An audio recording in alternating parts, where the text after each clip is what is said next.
This video is brought to you by Miniature Market. Thousands of board games, miniatures, and paints, discount prices at miniaturemarket.com.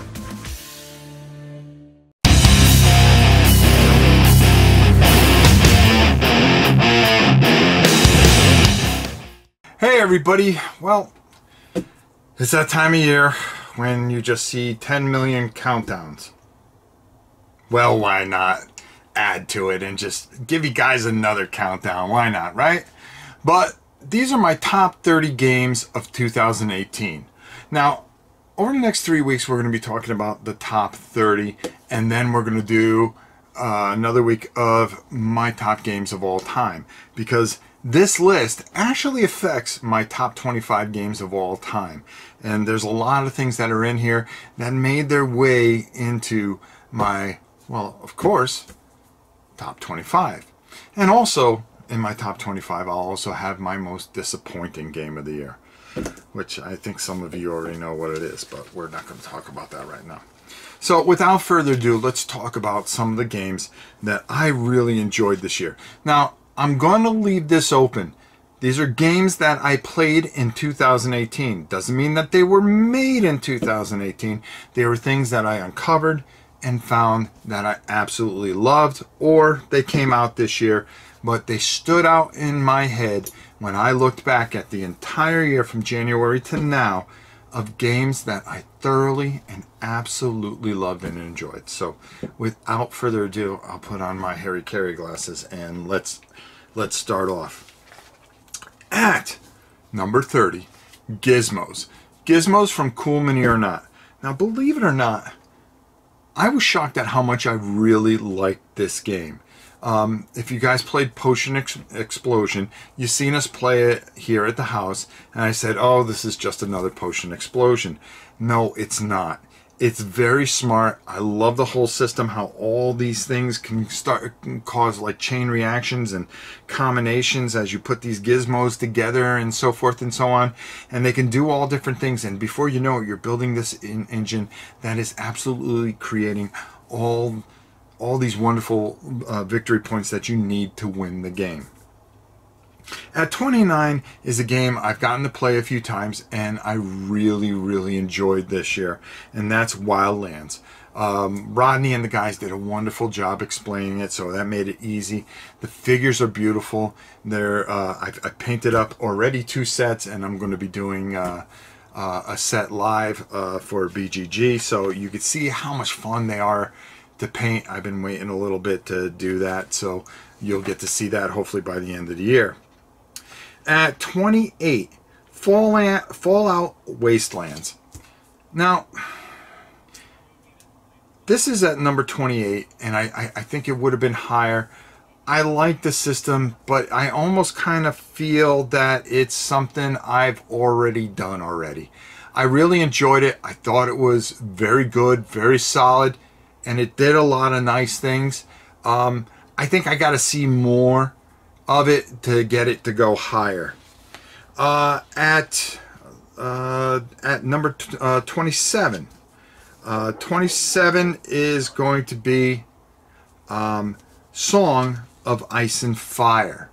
Now, this one here I thought was good. I thought it was solid, but I think the thing that really got to me was the fact that it was just kind of rank and file, and once you got smashed together, you seemed locked up in it. And the figures are nice. I'm waiting to see what the newer figures bring to it, but you know, I didn't feel invested into the whole Game of Thrones thing. It just felt like another rank and file game to me right now. It's good, it's solid, and I think it's going to be very good in the long run, and that's why it's sitting at 27. At 26 is a game that people are kind of torn about, and that's Discover Lands Unknown. Now, I got to play this at BGG, and I really kind of liked it. It wasn't that I disliked it or anything like that. I thought it was solid. It told a bit of a story. I started on this survival thing, and then all of a sudden it turned into this whole mutant monster thing, and I really liked how that played out. Well, that was it for that particular thing. It made me want to get the rest of them. The downside is you're going to need maybe 6, maybe 7, not 6 copies, but you're going to need maybe 3 or 4 copies in order to get everything for it. And I think that can be detracting to some people and then attracting to some people, if you understand what I mean. But at 26, it's a good, solid game. At 25 is SEAL Team Flix. Now, I really enjoyed SEAL Team Flix. I saw it at Origins, and I had to have it. I was amazed at when I got the boards together, which is probably the only negative thing I can say about this game, is because it takes you forever to put all the boards together. But they fit nicely in the box, and everything plays so smoothly, and just has a great field. And at number 25, you have SEAL Team Flix. See, I was going to say 6, but Flix, and it's just an enjoyable experience. At number 24, Zombicide Green Horde. I like this because, well, we bring in the Green Horde. I don't like it because it's just another Zombicide game, if you kind of look at it in a way. And it's kind of like Black Plague on steroids a little bit. Do I enjoy it? Because I really like Black Plague, but I don't know. I think I'm waiting to see if the space version of this finally kills this game, or just makes you go, oh, cool, a space version of it, which I'll probably end up getting and liking anyways. At number 23 is Western Legends, a game that finally has the feel of cowboys in the Old West. I really enjoyed this. The only negatives I have is painting the figures. You really don't have much to go on, and looking at the figures, you can't tell who's who because they don't match anything in the card description, and the card descriptions are very vague at that, as far as pictures and stuff like that. So painting it was a little tough, but the game is very good. It's very solid and very enjoyable. At number 22, this is a game by my boy Dan Verzen, and boy, he always puts out a great game, and that's Pavlovs House.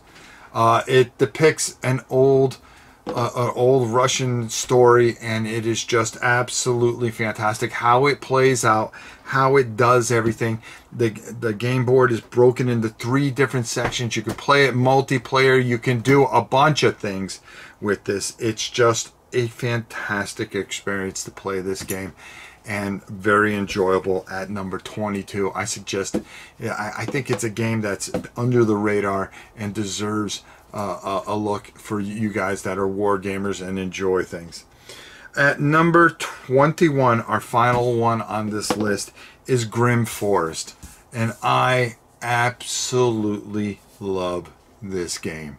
We're getting to that point in the countdown where this was hard putting this at 21, but that only means that there are 21 games that I actually like better, and I love this game. This game goes off the fairy tale and does such a fantastic job with it. It does so many amazing things. The figures were wonderful and just so much fun to paint, and they were just an absolutely fantastic experience to do that. And then to get my daughter to actually sit down and play this game was just telling you how good this game was, and how the components are off the chart, and everything about this game was just fantastic. And that's at 21. So next week, well, guess what? We'll be taking a look at number 20 all the way down to a number 11. And then the following week after that, we will do the top 10 games of 2018. But maybe you disagree with some of my picks. Maybe some of the games that you see on this list, maybe you would think would be higher. Or maybe you haven't even tried some of these games. Well, this is a good time to take a look at this list and maybe think, hey, maybe it's time I go check out some of this stuff and see what I can do with it. Or maybe just leave in the comment below and go, You know, Rob, I disagree with you totally. That's okay too. But be sure, above all else, to leave a comment below. All right, and until next time, it's your old pal Rob. We will definitely see you soon.